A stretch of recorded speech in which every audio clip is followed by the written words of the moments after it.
Olá, gestora, sejam muito bem-vindos a mais um Mastigadinho com Tira Dúvidas sobre a Lei Paulo Gustavo, aqui no canal da Município Gestão Cultural. E hoje, direto da Praia de Caraí, em Niterói.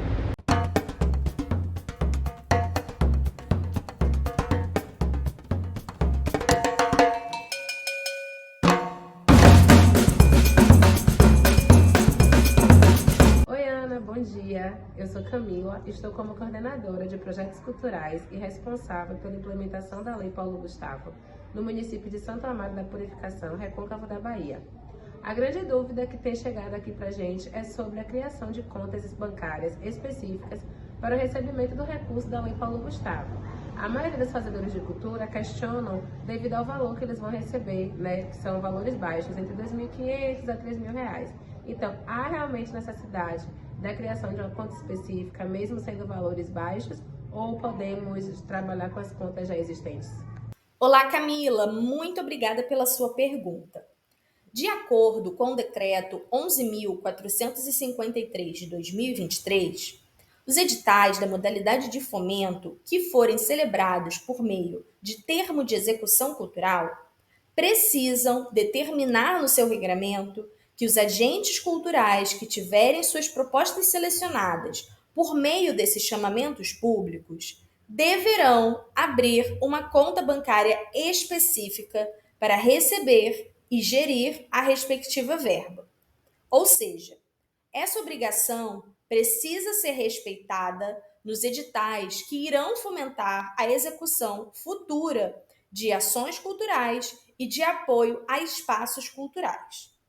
Logo, um edital que irá transferir recursos para viabilizar a realização de algo novo, como, por exemplo, a produção de um videoclipe, a realização de um festival de cinema, ou então a realização de um projeto cultural de desenvolvimento de atividades de economia solidária, deverá deixar claro que contas bancárias pré-existentes não poderão ser utilizadas. Será, portanto, necessário que esses agentes culturais criem novas contas bancárias exclusivas para o recebimento e a gestão desses recursos, mesmo que o valor da proposta selecionada seja pequeno. Já que essa obrigação se aplica para todos os casos de editais da modalidade de fomento que escolham termo de execução cultural como instrumento de celebração das obrigações mútuas entre a prefeitura e os agentes culturais. E essa regra foi criada para evitar que o agente cultural misture o seu próprio dinheiro com os recursos transferidos pela prefeitura para viabilizar a realização do projeto cultural contemplado. Confusão essa que poderia acabar acontecendo se a verba da proposta selecionada fosse depositada em uma conta bancária em que ocorrem transações que não têm relação com os pagamentos das despesas definidas no termo de execução cultural associado ao projeto cultural fomentado. Além disso, a necessidade de criação de uma conta bancária específica também permite que seja organizada uma boa prestação de contas financeira, que poderá vir a ser solicitada pela prefeitura ao agente cultural em caso de denúncia de irregularidade na execução do projeto cultural, ou então, quando não for possível concluir, a partir da análise da prestação de contas por objeto, se o que deveria ser feito com a verba foi realmente realizado. Contudo, aqui não serve qualquer conta bancária. O edital em questão precisa esclarecer que a conta bancária deverá conter a funcionalidade de aplicação automática dos recursos por meio de investimento de baixo risco. Ou seja, nesse caso não serve uma conta bancária que não vai gerar rendimentos automáticos. Outra questão importante de esclarecer no edital é a das tarifas bancárias. Em instituições financeiras privadas, só poderão ser abertas contas bancárias que não tenham associadas a elas a cobrança de tarifas. Agora, no caso das instituições financeiras públicas, deve ser dada preferência para as contas bancárias isentas de tarifas.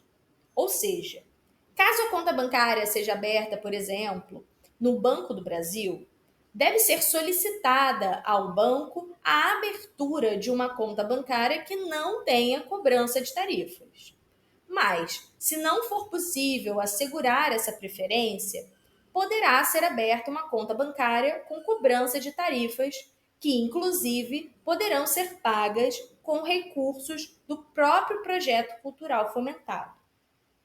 Além disso, a abertura de conta bancária em uma instituição financeira privada somente será possível se no edital for permitido que o agente cultural faça essa escolha, ou então, se a prefeitura tiver credenciado alguma instituição financeira privada com essa finalidade. Agora, sabemos que essa obrigação da abertura de uma conta bancária será um desafio para muitos agentes culturais. De acordo com o Banco Central, em janeiro de 2022, 2.426 municípios brasileiros não possuíam sequer uma agência bancária em seu território. Logo, é importante e recomendável que as prefeituras auxiliem os agentes culturais que tiverem suas propostas contempladas em editais de fomento, a fim de garantir que possam receber os recursos. Nesse caso, a prefeitura pode intermediar a conexão entre os bancos que se relacionam e esses agentes culturais com projetos culturais selecionados, a fim de encontrar as melhores soluções para a abertura de contas bancárias que estejam de acordo com o regramento que acabamos de destacar, no que se refere aos rendimentos e às tarifas. Outra possibilidade prevista pelo Ministério da Cultura é a abertura de conta bancária em instituição financeira virtual, desde que o edital permita que o agente cultural faça essa escolha e que, além disso, é claro, a conta bancária em questão respeite as regras relacionadas aos rendimentos e às tarifas que comentamos nesse mastigadinho. Por fim, destaco que a obrigação da abertura de uma nova conta bancária não está prevista na base legal da Lei Paulo Gustavo para os editais das modalidades de concessão de premiação cultural e de concessão de bolsas culturais, já que os editais dessas duas modalidades não são celebrados por meio de termo de execução cultural. Ou seja, nos editais de premiação e de bolsa, pode ser solicitada uma conta bancária pré-existente, desde que a titularidade da conta seja do agente cultural com proposta selecionada. Não é permitido que a prefeitura transfira recursos para contas bancárias de pessoas físicas e de pessoas jurídicas diferentes das indicadas no resultado final dos editais. E aí, te ajudou? Então curta aqui o vídeo, se inscreva no canal e compartilhe esse link com os demais gestores de cultura aí da sua região. Até o próximo mastigadinho!